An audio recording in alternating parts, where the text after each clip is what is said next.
HCPE power connector can supply more than 600 watts to GPU. Twitter, ex-user @momamu_us has unveiled official documentation detailing a new HCPE power connection standard to supply additional GPU power throughout motherboard.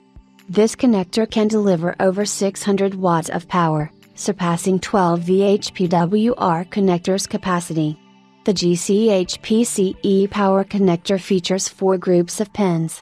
16 pins are dedicated to power delivery, while the remaining 12 facilitate communication between the motherboard and the graphics card. Its size is comparable to the regular HCPE X1 connector. Positioned in alignment with the primary HCPE X16 slot on a motherboard, the HCPE power connector is situated behind the X16 slot, typically where the motherboard chipset heatsink is found. This strategic placement ensures the graphics card can be easily slotted into both connectors, simplifying installation.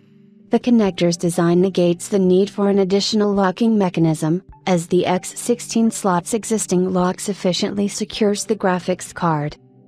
First showcased at Computex, this connector was featured in several prototype motherboards and graphics cards, emphasizing its potential to enhance cable management and aesthetics.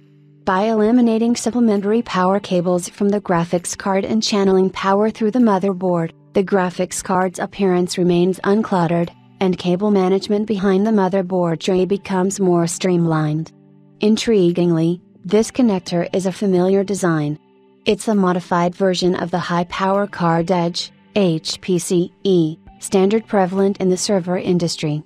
While Asus has been the primary proponent of this connector, it remains to be seen if other companies will adopt this standard for their consumer products. Additionally, routing power throughout the motherboard will require manufacturers to include additional power regulating circuitry, potentially driving motherboard costs up. It is also not an agreed upon industry standard, which could block some future GPU upgrades from happening.